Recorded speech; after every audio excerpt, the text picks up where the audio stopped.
গাজীকুলের বাবাকে হাদিকুল, সব বদরক্ত আস্তে আস্তে বেরোতে শুরু করবে। Wait and see, wait and see. আগামী 4 সপ্তাহ হরি বল। বিরোধী দলনেতা শুভেন্দু অধিকারীর একটা ছোট্ট বক্তব্য দেখিয়ে পর্বটা শুরু করলাম। বিরোধী দলনেতা মুখ ফসকে বলে ফেলেছিলেন, তারপরে তার হয়তো মনে পড়ে গেল প্রধানমন্ত্রীর সেই বার্তা, তারপরে তিনি নিজেকে সংযত করে ফেললেন। কি বলছিলেন? যে আগামী 4 সপ্তাহে বলতে গিয়ে একটা পজ নিয়ে একটু চেঞ্জ করে বললেন হরিবোল হবে।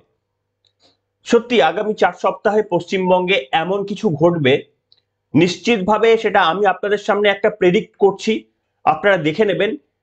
যদি এই নির্বাচনে ভালো কিছু ফল আমরা এক্সপেক্ট করি, তাহলে আগামী 4 সপ্তাহে পশ্চিমবঙ্গে এমন কিছু ধামাকা ঘটতে চলেছে যেটা আপনি আজকে বসে কল্পনাও করতে পারছেন না। আর যদি আগামী 4 সপ্তাহের মধ্যে যদি বড় কোনো ঘটনা ধামাকা যদি না দেখতে পান, তাহলে বুঝবেন যে এবারের নির্বাচনেও মমতা বন্দ্যোপাধ্যায়ের ফিরে আসাটা শুধুমাত্রই সময়ের অপেক্ষা হবে। কিন্তু আমি বিশ্বাস করি যে নির্বাচন কমিশনের হাতে যা যা তথ্য তাদের কাছে রয়ে গিয়েছে, তারা যেভাবে পরিষ্কারভাবে, দেখুন তৃণমূল কংগ্রেস একাই চালাক আর দেশের বাদবাকি সমস্ত বুদ্ধি মেধা সম্পন্ন ব্যক্তিরা বোকা, এমনটা ভেবে নেওয়ার কোনো কারণ নেই। শুধু প্রয়োজন ছিল ইচ্ছা শক্তি এবং সংবিধানের পাওয়ার। আর 2025 সালের শেষের দিকে এসে পশ্চিমবঙ্গে গণতন্ত্র ফিরিয়ে আনার জন্য এই দুটোই এখন নির্বাচন কমিশনের হাতে রয়েছে। একটা বুদ্ধিবলও রয়েছে, আর্টিফিশিয়াল ইন্টেলিজেন্সের সাহায্যও তারা নিতে পারবেন, এবং তাদের কাছে সেই অথরিটিও পর্যন্ত রয়েছে, সুপ্রিম কোর্টের তরফ থেকে বিভিন্ন নির্দেশাবলী তাদেরকে দেওয়া হয়েছে। আর সেইটার উপর ভিত্তি করে আপনি কল্পনাও করতে পারবেন না যে আজকে দাঁড়িয়ে পশ্চিমবঙ্গে যতগুলো ভোটারের নাম আপনারা তালিকা থেকে বাদের কথা ভাবছেন, সংখ্যাটা তার থেকে অনেক বেশি হবে। কিভাবে হবে আজকে একটু শুনে দেখুন না পর্বটা। আর যদি ভালো লাগে তাহলে অবশ্যই পর্বে কমেন্ট এবং লাইকটা যদি করেন, তাহলে আমরা কিছুটা উদ্বুদ্ধ হই। নমস্কার, welcome to simple as ABC. আপনাদের সকলকে স্বাগত জানিয়ে শুরু করছি অত্যন্ত গুরুত্বপূর্ণ একটি পর্ব। আমি বিরোধী দলনেতার পুরো বক্তব্যটা শোনাবো আপনাদের সামনে, কিন্তু তার আগে আমি একটা খবর আপনাদের দেখাই। আমি একটা গতকাল বলেছিলাম, দেখতে পাচ্ছেন এখনো অবধি খসড়া তালিকা থেকে 56 লক্ষেরও বেশি নাম বাদ গেল, তথ্য দিল কমিশন। অ্যাকচুয়ালি নামটা বাদ গেছে 56,37,000 সামথিং নাম এখনো পর্যন্ত বাদ গেছে। আপনারা দেখেছেন যে রাজ্যের মাননীয় মুখ্যমন্ত্রী খুব চিন্তায় পড়ে গিয়েছেন, খুব লাফালাফি করছেন, ধর্নায় বসে গিয়েছেন, অভিষেক বন্দ্যোপাধ্যায় ছোটাছুটি করছেন। যতক্ষণ না এই পরিস্থিতি দেখবেন না, মনে আছে তারা বলেছিল যে দিল্লির বুকে আন্দোলনটা নিয়ে যাব এসআইআর এর জন্য, নিয়ে গেছেন কি? তারা নিয়ে যাননি, মানে এটা বুঝতে হবে যে তাদের কন্ট্রোলে রয়েছে। 56 লক্ষ বাদটাও তারা কন্ট্রোল করতে পারবেন। ভোটের ডিফারেন্স কমবে, কিন্তু তারা কন্ট্রোল করতে পারবেন। যেদিন দেখবেন যে মমতা বন্দ্যোপাধ্যায় রাস্তায় বসে পড়েছেন, যেদিন দেখবে অভিষেক বন্দ্যোপাধ্যায় কোথায় বিদেশ গেছেন সম্ভবত, তিনি যদি ফিরে এসে তড়িঘড়ি বড় সড়ো কর্মসূচির ডাক দিয়ে দেন, টানা কর্মসূচির ডাক দিয়ে দেন, সেদিন বুঝবেন যে খেলাটা হয়ে গেছে আর এরা অস্বস্তিতে পড়েছে। এখনো পর্যন্ত কন্ট্রোলে রয়েছে বলেই মমতা বন্দ্যোপাধ্যায় নির্বিঘ্নে প্রশাসনিক সভা করছেন, এমনি রাজনৈতিক সভা করছেন, মুখে সেই রকম কোনো ছাপ নেই। আসুন এরপরে আপনাদের এই খবরটা দেখাই। বাংলায় সন্দেহভাজন ভোটার নিয়ে হিসাবের মিল পাচ্ছে না কমিশন, 3 গুণ বেশি হওয়ার আশঙ্কা। বাংলায় যে পরিমাণে এই যে বিএলওদের দ্বারা প্রদত্ত তথ্যগুলো এবং তারপরে এনুমারেশন ফর্মগুলোকে ডিজিটাইজেশনের যে প্রক্রিয়ার যে গরমিল, তাতে করে ইআরওরাও যে এতে সামিল রয়েছেন, এক শ্রেণীর বিরাট অংশের একটা বিডিও তারা সামিল রয়েছেন, তারা ক্রেডেন্সিয়াল বেসরকারির হাতে দিয়ে দিয়েছেন, সেই যে তথ্য তুলে দিয়েছেন, এর ফলে গরমিলটা হয়েছে। আপনাদের কি মনে হয় যে নির্বাচন কমিশন ঘাসে মুখ দেওয়া একটা সংস্থা, তারা কি এত এত কাঁচা খেলোয়াড় যে প্রিপারেশন না নিয়ে মাঠে নেমে গিয়েছেন? নির্বাচন কমিশন তারা নিজেদের মতো করে তথ্য যাচাই করেছে দিল্লিতে বসে। পশ্চিমবঙ্গে কত পরিমাণ, মানে দেখুন ভারতবর্ষের হাতে এত পরিমাণ ডেটা রয়েছে যে আপনি কল্পনাও করতে পারবেন না। ভারত সরকার প্রত্যেকটি নাগরিকের কাছ থেকে বিভিন্ন উপায়ে যে পরিমাণ তথ্য কালেক্ট করে থাকে, আপনি কল্পনাও করতে পারবেন না যে এর আগে আপনি কত পরিমাণ তথ্য ভারত সরকারের হাতে তুলে দিয়েছেন। আপনার কয় সন্তান রয়েছে, আপনার কতগুলো ব্যাংক অ্যাকাউন্টে ফিক্সড ডিপোজিট রয়েছে, আপনার সন্তানের বয়স কত, আপনার রেশন কার্ড রয়েছে, রেশন আপনি হোল্ডার, রেশন পান কিনা, আপনি যাবতীয় তথ্য সমস্তটা রয়ে গেছে। আর সেই সমস্ত ক্রস ভেরিফিকেশন করার অথরিটি রয়েছে নির্বাচন কমিশনের। সেই বসে নির্বাচন কমিশন তাদের নিজস্ব বুদ্ধিতে তথ্য যাচাই করে দেখেছেন যে পশ্চিমবঙ্গে এখনো পর্যন্ত যে পরিমাণ সংখ্যাটা এসেছে 56 লক্ষ, এর থেকে কার্যত 3 গুণ বেশি হওয়া উচিত ছিল, এখনো পর্যন্ত হলো না কেন? এই সন্দেহে, এটা সন্দেহ নয়, এটা বাস্তব, এটা পশ্চিমবঙ্গের মানুষ হিসেবে আমরা সবাই জানি। এটার জন্য তারা কি করেছে জানেন? এটার জন্য তারা যেটা করেছেন, আপনারা এই খবরটা দেখুন, এক সেকেন্ড, দেখতে পাচ্ছেন, বাংলায় নজরদারিতে আরো কঠোর কমিশন, কেন্দ্রের স্বরাষ্ট্র প্রতিরক্ষা সহ 5 মন্ত্রককে যুগ্ম সচিবের পর্যবেক্ষক নিয়োগ। আপনারা জানেন যে এর আগে আইএএস ক্যাডারের 12 জনকে ইতিমধ্যেই পর্যবেক্ষক হিসেবে জেলায় জেলায় নিয়োগ করেছিল নির্বাচন কমিশন। আরো 5 জন গতকাল থেকে তারা নিযুক্ত করে দিলেন। কেন তারা নিযুক্ত করলেন? কারণ তারা বুঝতে পেরেছেন পশ্চিমবঙ্গে যে পরিমাণে সরকারি আধিকারিকরা মিলে করাপ্ট করার চেষ্টা করছেন, তাদের সেই করাপশনটাকে ধরতে হবে এবং তাদের একেবারে মানে প্রত্যক্ষ তাদের বিরুদ্ধে কোনো তথ্য প্রমাণ যোগানেরই কাজ বলুন, কিংবা কিভাবে তারা অসততার মাধ্যমে যেগুলো করছেন সেটা শুধু হাতে নাতে পাকড়াওয়ের জন্য তাদেরকে এই 5 জনকে নতুন করে নামানো হয়েছে। এই যে 5 জনকে নামানো হয়েছে না, এরা কিন্তু যে কোনো নর্মাল আইএএস অফিসার নন, এদের একটা বিরাট এক্সপিরিয়েন্স রয়েছে। এরা কেউ স্বরাষ্ট্র মন্ত্রকে, কেউ প্রতিরক্ষা মন্ত্রকে, কেউ অর্থ মন্ত্রকে, কেউ গ্রামোন্নয়ন মন্ত্রকে, এইরকম বড় বড় দপ্তর সামলানো এরা সচিব। আসুন কয়েকটা নাম আমি নাম বলছি, আপনারা দেখতে পাচ্ছেন লিস্টটা। মেদিনীপুর ডিভিশনের জন্য নীরাজ কুমার বনসোর, তিনি হচ্ছেন স্বরাষ্ট্র মন্ত্রকের জয়েন্ট সেক্রেটারি ছিলেন। প্রেসিডেন্সি ডিভিশনের কুমার রবিকান্ত সিনহা, তিনি প্রতিরক্ষা মন্ত্রকের জয়েন্ট সেক্রেটারি ছিলেন। মালদা ডিভিশনের অলোক তিওয়ারি, তিনি অর্থ মন্ত্রকের জয়েন্ট সেক্রেটারি ছিলেন। জলপাইগুড়ি ডিভিশনের পঙ্কজ যাদব, তিনি গ্রামোন্নয়ন মন্ত্রকের জয়েন্ট সেক্রেটারি ছিলেন। বর্ধমান ডিভিশনের কৃষ্ণ কুমার নিরালা, তিনি তথ্য এবং সম্প্রচার মন্ত্রকের জয়েন্ট সেক্রেটারি ছিলেন। জয়েন্ট সেক্রেটারি লেভেলের এই রকম পদমর্যাদার আইএএস অফিসাররা যারা গুরুত্বপূর্ণ দায়িত্ব সামলেছেন তাদেরকে নিয়ে আসা হলো, আরো 5 জনকে নিয়ে আসা হলো। এটাই কি মিন করতে চাইছিলেন বিরোধী দলনেতা শুভেন্দু অধিকারী? এবং তার কি মনে পড়ে গেল কিছুদিন আগে যখন নরেন্দ্র মোদীর সঙ্গে পশ্চিমবঙ্গের বিধায়ক এবং এমপিদের যখন একটা বৈঠক হয়েছিল, তখন তার তরফ থেকে বলে দেওয়া হয়েছিল যে এই এসআইআর নিয়ে কোন রকম কত নাম বাদ পড়বে, কত ভুয়ো ভোটার রয়েছে, কত বাংলাদেশি রয়েছে, এই ধরনের বক্তব্য বলা থেকে বিরত করে দিয়েছিলেন প্রধানমন্ত্রী। সেই কথাটা হয়তো শুভেন্দু অধিকারীর মনে পড়ে গেছিল।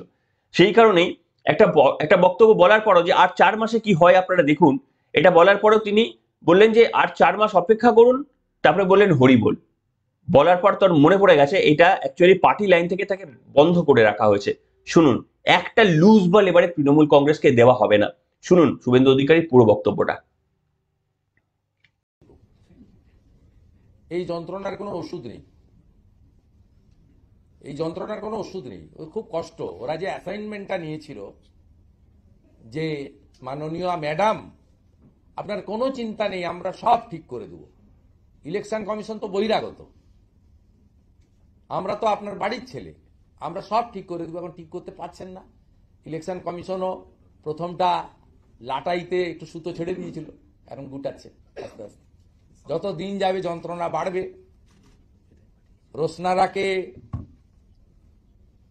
রোসনারা বিবিকে রোজিনা বিবি, জামালের বাবাকে কামাল, কামালের বাবাকে আশরাফুল, আশরাফুলের বাবাকে গাজীকুল, গাজীকুলের বাবাকে হাদিকুল, সব বদরক্ত আস্তে আস্তে বেরোতে শুরু করবে। Wait and see, wait and see. আগামী 4 সপ্তাহ হরি বল।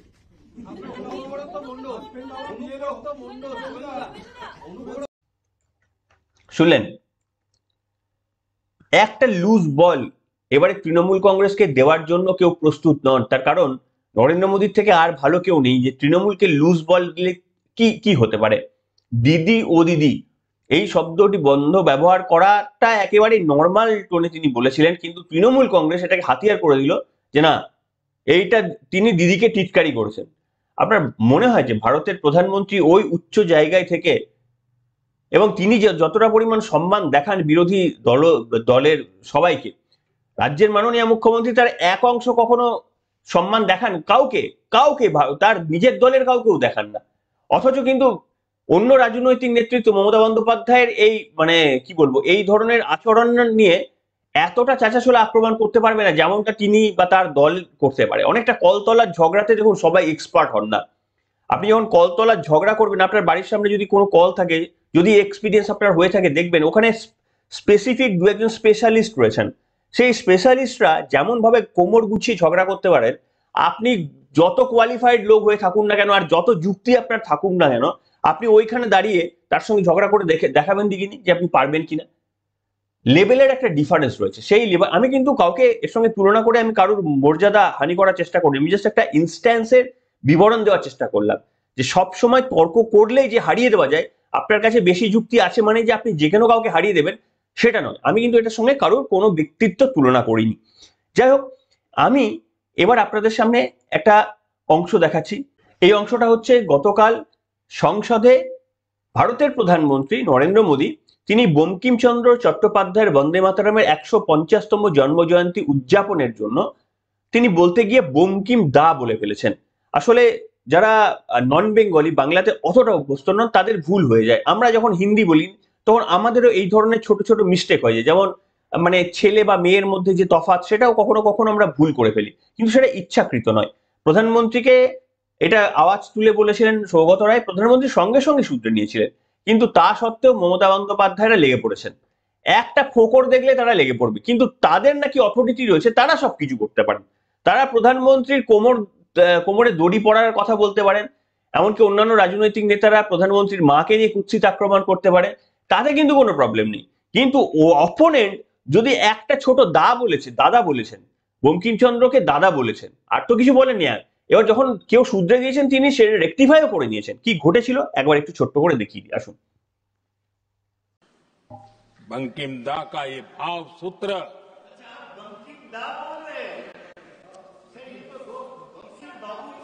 बंकिम बाबू बोले। अच्छा, thank you thank you thank you thank you thank you आपकी भावनाओं के लिए मैं आदर करता हूं।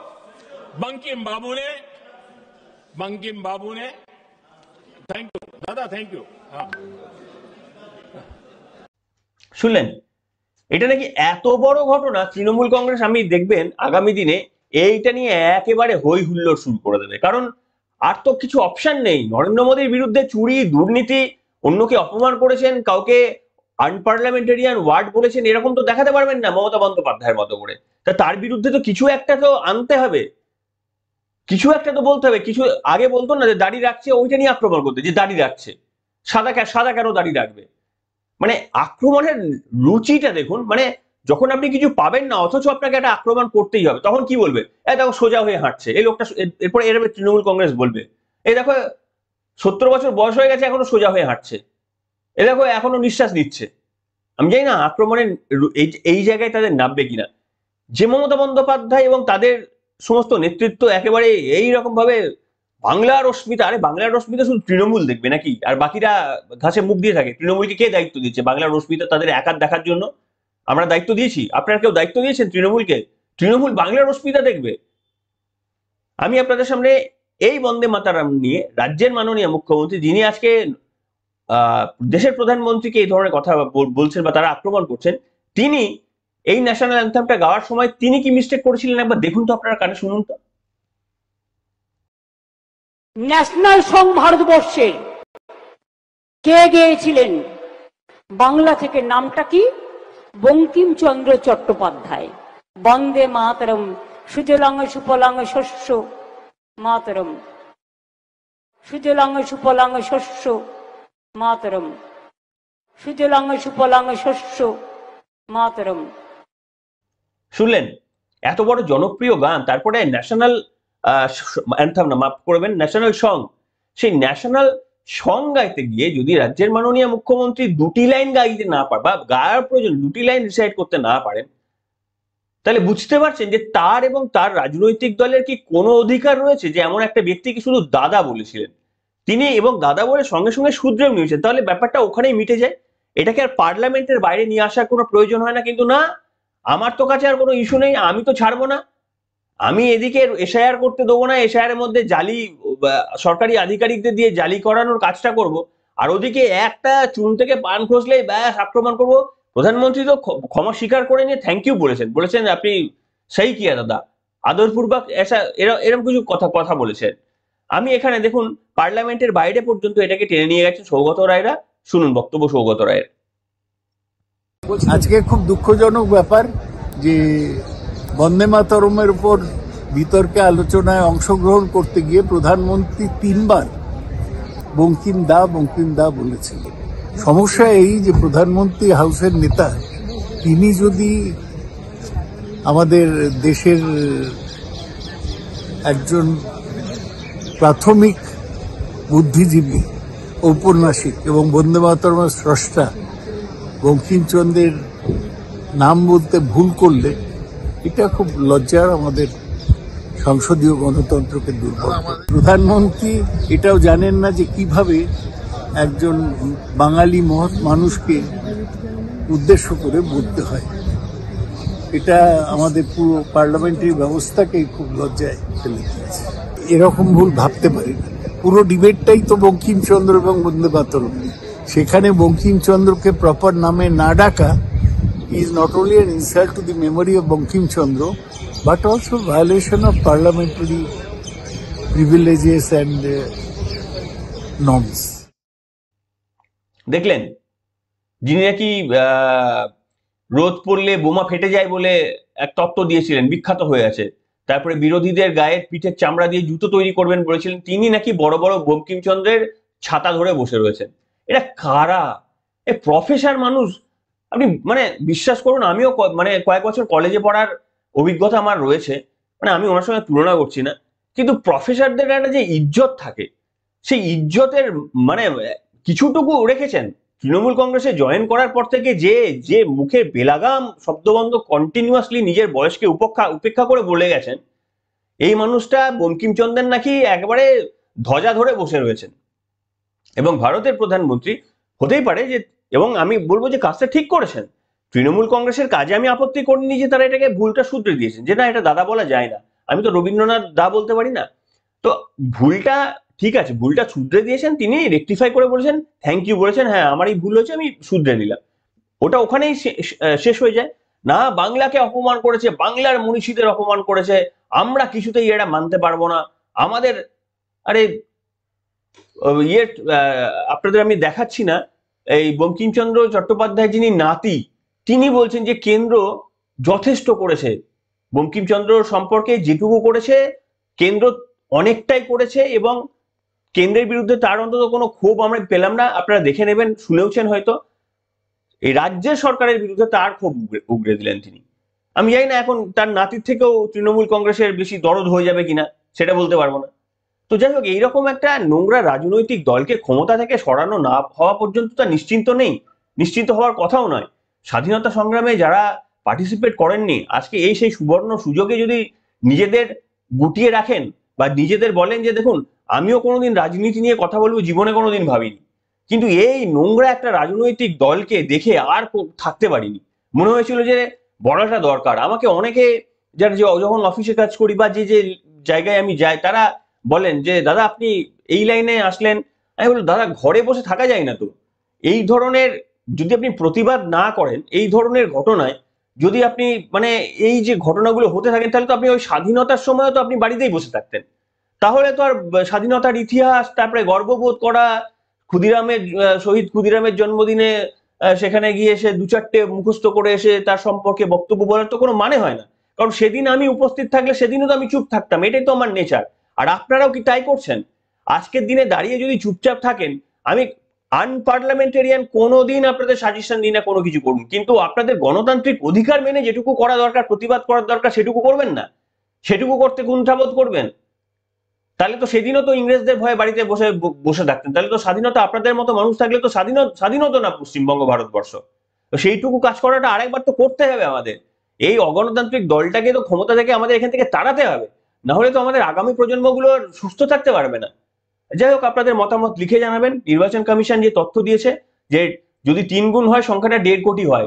এই হিসাবটা শুধু বলে রাখলাম, সংখ্যাটা 1.5 কোটি। নির্বাচন কমিশন শেষ পর্যন্ত যদি না, জানি না, আমি কোথাও না ব্রেক যদি করে যায়, তাহলে এখন যে 56 লক্ষ হচ্ছে, এটা 1.5 কোটি গিয়ে থামতে পারে। যাই হোক, এটুকুই শুধু বললাম, বাকি আরো অনেক কিছু বলবো।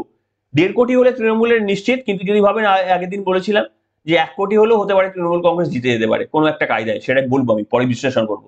এখনকার মতো এখানেই।